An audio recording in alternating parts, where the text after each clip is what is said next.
Presiden Prabowo Subianto mengkritik vonis ringan yang dijatuhkan kepada Harvey Muiz dalam kasus korupsi timah. Presiden menilai vonis tersebut menyakiti rasa keadilan. Pidana kepada terdakwa dengan pidana penjara selama 6 tahun dan 6 bulan dan denda sebesar 1 miliar rupiah. Presiden Prabowo Subianto menyinggung vonis terdakwa Harvey Muiz yang dijatuhi hukuman 6 tahun 6 bulan penjara atas kasus korupsi timah. Menurut Presiden, apa yang terjadi menyakiti rasa keadilan. Presiden tak ingin vonis ringan Harvey Muiz tersebut berimbas pada anggapan masyarakat seolah-olah Prabowo tak paham soal hukum.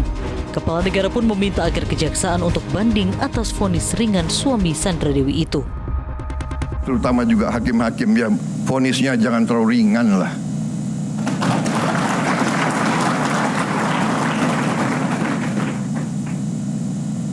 Nanti dibilang Prabowo nggak ngerti hukum lagi. Tapi rakyat pun ngerti, rakyat di pinggir jalan ngerti. Ngerampok triliunan, kalau triliunan, ratusan triliun. Vonisnya sekian tahun.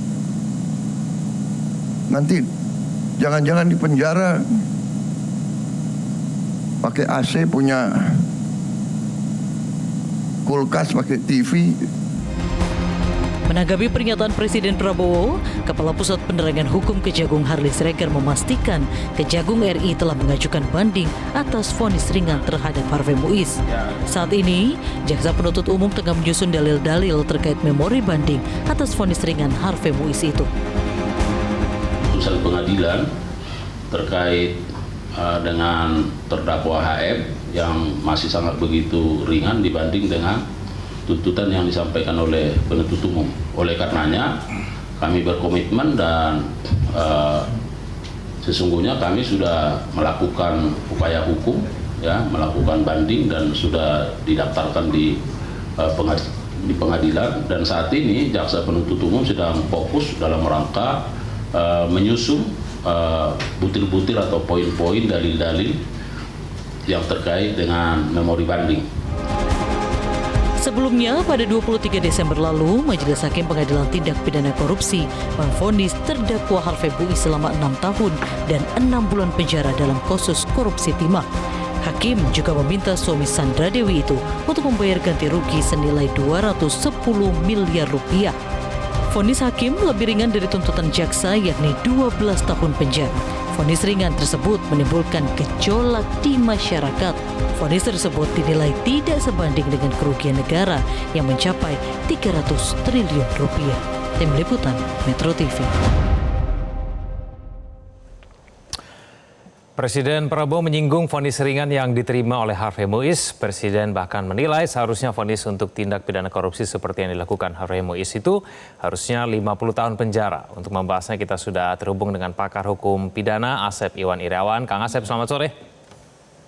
Selamat sore, Pak. Ya, Kang Asep, harusnya 50 tahun. Kira-kira ini pernyataan Presiden. Ini memberikan pengaruh apa menurut Anda terhadap hakim-hakim dalam kasus korupsi ini? Ya, ada dua yang harus kita catat ya. Yang pertama, kita apresiasi kepada Presiden ya.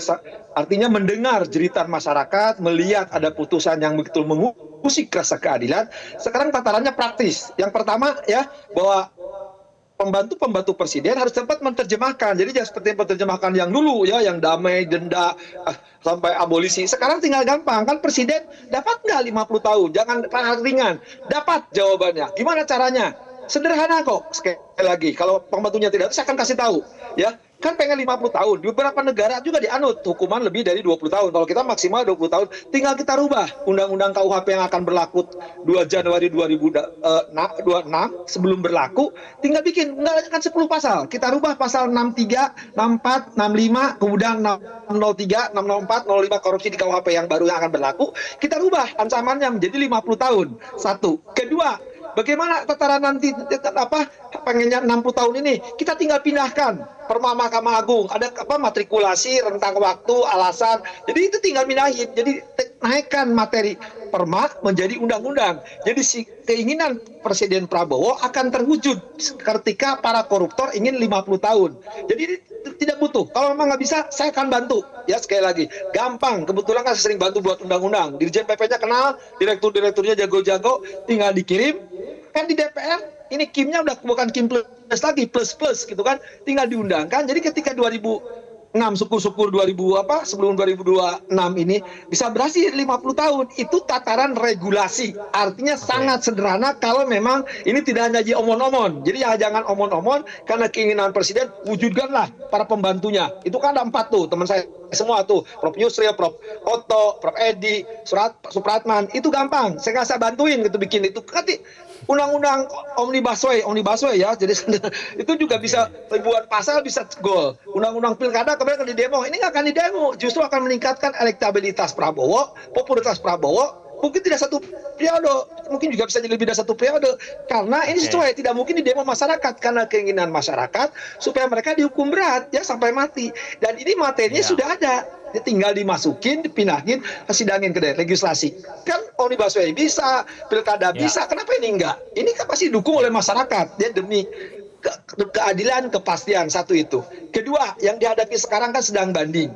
Nah, sedang banding ini berharap Ketua Pengadilan Tinggi DKI, ya Saudara Pak Heri, teman saya, limpahkanlah kepada hakim tinggi yang memang selama ini hukumannya keras. Saya kasih contoh, di situ ada hakim tinggi namanya Teguh Haryanto yang pernah menghukum seumur hidup Jaksa Urip Gunawan main di BLBI sama Artayani, itu siapa?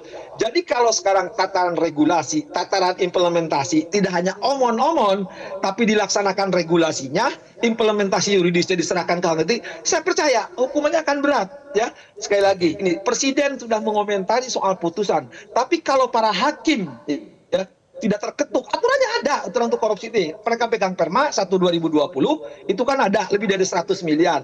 Nanti sambil menunggu supaya nanti tingkatannya undang-undang, cepat para pembantu Prabowo merumuskan itu. 10 kurang lebih 10 pasal. Kalau nggak bisa, saya bikinkan konsepnya, saya serahkan ya sebelum tahun baru. Kang Asep, oke lah, katakan kemudian peraturan sudah ada ya dari 20 tahun maksimal sekarang ditambah jadi 50. Tapi gimana cara untuk menambah keberanian hakim dalam memutuskan kasus korupsi ini? Kalau peraturannya sudah ada tapi jangan-jangan hakimnya nggak berani untuk memvonis berat, bagaimana Kang Asep? Saya percaya kalau untuk kasusnya Mulus ini kan saat tadi kejahatan menyangkut hajat hidup orang banyak. Publik teriak dari presiden hingga presiden, ya dari tukang bajigur hingga gubernur tuh ya. Artinya apa? Tinggal hakim, tadi saya sudah tunjukin, kebetulan Ketua Pengadilan Tingginya Heri Suwantoro ini dikenal suka hukuman mati waktu di Tangerang, Jakarta Pusat, kawan baik saya. Serahkan kepada hakim tinggi. Saya sebut nama ini loh, dan dengar Heri Suwantoro sama Teguh Haryanto, pegang oleh mereka. Karena si Teguh ini pernah menghukum berat jaksa ketika melakukan perbuatan dulu, seumur hidup loh satu-satunya rekor yang pegang Teguh. Dan sekarang ada di hakim tinggi dan ada beberapa hakim tinggi lainnya. Pegang, laksanakan, putus ya semaksimal mungkin. Itu kan sekarang hanya 20 tahun atau seumur hidup.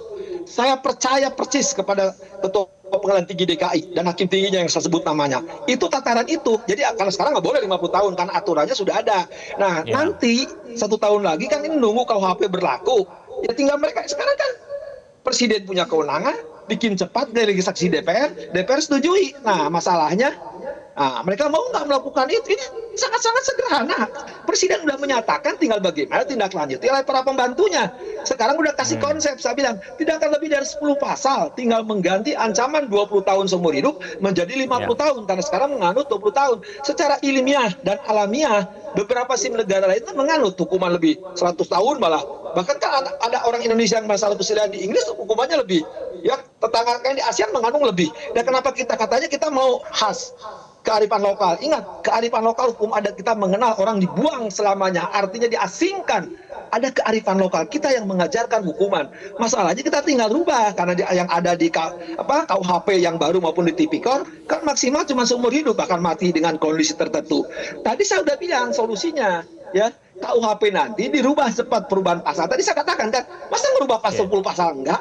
Saya kasih konsepnya, ya. Ini jelas didengar omongan. Mudah-mudahan Presiden dengar, menterinya pada dengar, ya. Mungkin para direktur, para dirjen tuh di sekarang Kumham atau Kum ya, Kementerian Hukum dengar. Ayo kita bikin. Jadi tidak hanya omon-omon hanya mengatakan di forum resmi harus gini suruh. Udah ayo kita laksanakan, bukan tataran wacana, tapi tataran rencana itu kita gantungkan. Jadi secara skala prioritas, nanti monitoring evaluasi, laksanakan. Ini kan konsep sudah saya bilang, tinggal mengalihkan perpu, ya kualifikasi itu bagus sekali itu perma Mahkamah Agung ya dijadikan muatan. Bagaimana mereka dihukum 50 tahun, bagaimana mereka dihukum maksimal ya. Dan itu batasannya ada, dinaikkan jadi undang-undang. Tinggal jadi konsep regulasi Menteri Hukum, oleh Dirjen PP, ajukan ke DPR. DPR kan setuju semua, masa? Itu koalisinya semua kan, plus semua. Masa nggak bisa? Jadi saya kira soal yang gampang kalau pengen memang menghukum pernyataan presiden. Kan kalimat presiden mengatakan ini, kalau bisa, ya ini bukan kalau bisa lagi, bisa Pak Presiden. Ya, mereka ada 4 jago-jago hukum, pendekar hukum, pembantu presiden, masa nggak bisa bikin gitu? Saya katakan tadi, tinggal merubah pasal 64 ya, atau sekarang KUHP pasal 10, itu 3 pasal kok, 64, 65, 66 di KUHP yang baru yang akan berlaku terus. Kemudian pasal tindak pidana korupsinya 003, 004, 05, itu kerugian negara, pasal 2, pasal 3. Makanya saya bilang tinggal diganti ancaman hukumannya, yaitu di pasal 64 hukuman penjara 20 tahun, bukan 20 tahun tapi 50 tahun. Nah, bagi siapa? Bagi koruptor yang merugikan keuangan negara atau perekonomian negara. Tinggal itu apa soalnya? Tinggal sekarang kan politik hukum, kemauan. Nah, sekarang presiden udah mau loh, udah teriak-teriak di forum itu resmi ya. Kalau itu tidak dituangkan dalam bentuk norma, dan itu sekali lagi sangat-sangat gampang dan sangat memungkinkan, bukan mungkinlah, sangat pasti kalau mau diajukan, kenapa tidak? Tidak mendukung, tidak akan mungkin yang tidak mendukung, kecuali memang kelompok penguasa dan pengusaha mafia tambang atau para koruptor lainnya, ya itu mungkin pasti itu tidak akan suka karena mereka pasti dibabat habis. Tapi kalau memang ini mau diwujudkan keinginan presiden, caranya sangat sederhana, mudah, cepat. Sesuai peradilan itu kan sederhana, mudah, biaya ringan kan, dan cepat. Itu bisa bikin undang-undang, nggak usah pakai biaya. Saya bilang konsepnya saya kirim perubahan pasal itu tidak nyampe 10 pasal, tinggal merubah. Kang Asep, salah satu yang juga dipertanyakan oleh publik itu, kenapa kok dituntut 12 tahun tapi vonisnya 6,5 tahun? Perlu nggak sih ada peraturan regulasi yang mengatur supaya disparitas antara tuntutan dan vonis ini tidak terlalu jauh? Gitu juga ada aturannya gitu. Itu perlu atau nggak nih Kang Asep? Ya, di kejaksaan ada aturannya. Mau jaksa nuntut apapun justru hakim bisa. Karena Mahkamah Agung punya aturan. Perma nomor 1 tahun 2020. Saya sebutin, itu ada 5 tingkatan. Berapa kali saya ngomong di Metro kan. Rendah, sedang, ya, berat, dan paling berat. Paling berat ukurannya gampang. Itu kalau ketika merasa pasal 2, pasal 3. Kerugian negara, sekali lagi. Dan kerugian atau perekonomian negara lebih dari 100 miliar. Mahkamah Agung udah kirim kategorinya. Itu minimalnya 16 tahun sampai seumur hidup. Ini kan enak, tinggal dipilih jadi undang-undang. Jadi siapapun yang melakukan korupsi kelak merugikan di atas 100 miliar, ya, itu hukumannya udah dikunci. Minimal hakim menjatuhkan 16 tahun. Itu pedoman perma. Jadi perma itu dasar hukumnya ada di Undang-Undang Mahkamah Agung pasal 79 ya. Kalau tidak diatur di undang-undang, Mahkamah Agung dapat bikin peraturannya walaupun pidana dengan undang-undang. Tapi kan ini pedoman sentencing bagi para hakim itu supaya jangan ada disparitas. Jadi yang sekarang berlaku bagi kelompok tambang ini ya, tambang timah ini, gunakan itu dulu. Jadi hakim tinggi nanti ya, kalau Pak Heri mau menunjuk Pak Teguh atau menunjuk hakim-hakim yang memang punya rasa nasionalisme tegas, jelas, tegas ya. Saya hanya percaya, saya tahu itu ada 2 orang itu minimal, Pak Heri dan Pak Teguh ya. Gunakan peraturan Mahkamah Agung. Jadi ketika menjatuhkan kan minimal oke, jangan bicara triliunnya. Yang bersangkutan di atas 200 miliar berarti masuk dong kategori paling berat. Jadi ketika hakim tinggi menjatuhkan, batalkan putusan pengadilan negeri, adili sendiri, membatalkan karena salah penerapan hukumnya, yaitu tidak menggunakan Perma 1 2020. Gampang kan? Nggak usah pakai cekcok omon-omon, bagi saya udah saya katakan. Jadi hakim tinggi, tinggal Mahkamah Agung ini yang catatannya, karena kemarin komentar oleh pimpinan Mahkamah Agung, ketua Mahkamah Agungnya komen, yo udah tepat benar, tunggu Anda pasal 253 nanti ketika salah. Nah, saya berharap nanti ketua Mahkamah Agung tunjuk juga para hakim agungnya, kalau di pengadilan tinggi dihukum maksimal seumur hidup, ya, dirampas barangnya, ya, hartanya, ya, disita sebagai uang pengganti maksimal, ya. Bayangkan, itu gampang kok. Mahkamah Agung tinggal menguatkan aja, tolak kasasi, selesai. Nggak usah banyak omon. Oke, baik. Kita akan tunggu nanti proses banding di Pengadilan Tinggi. Terima kasih Kang Asep sudah bergabung sama kami di Metro hari ini. Selamat sore. Jelajahi cara baru mendapatkan informasi. Download Metro TV Extend sekarang.